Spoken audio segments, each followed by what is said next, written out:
Une entreprise de Trois-Rivières s'est associée avec des chercheurs de l'UQTR pour développer une application pour les téléphones mobiles intelligents qui permet d'aider les personnes qui vivent avec une déficience intellectuelle. Et Émilie, vous avez vous-même observé comment ça peut changer la vie de quelqu'un. Oui, alors le logiciel, il s'appelle Marty et c'est véritablement un assistant virtuel qui aide les personnes qui ont une déficience intellectuelle à effectuer des tâches quotidiennes. Ça peut être de nettoyer la salle de bain, de nourrir son chat, de se faire un thé. Comme vous allez le voir dans le reportage, c'est très facile d'utilisation, c'est très accessible aussi, on peut se le procurer sur App Store et c'est aussi très simple pour les parents ou les intervenants de le programmer. Puis de nouveau, de faire du thé. Patricia Livernoche ne se sépare plus de son téléphone intelligent.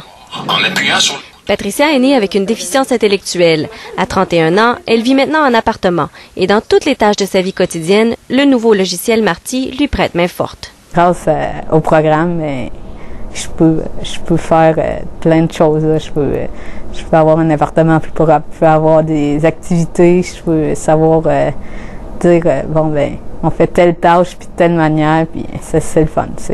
Ça me donne une qualité de vie plus belle. Marty, c'est un assistant à la réalisation de tâches. C'est qu'effectivement, il montre étape par étape comment exécuter une tâche. En vidéo, en photo, avec une commande audio, une assistance audio qui nous guide. Le logiciel permet de programmer 50 tâches différentes au choix. La notion d'autonomie prend alors tout son sens. Maman n'a pas besoin de dire « Pat, as-tu fait ton ménage » ou venir à la maison, m'aider à faire le ménage, dire « Bon, aujourd'hui, je vais aller t'aider à faire le ménage. » Non, maman, je suis correct, tout est correct.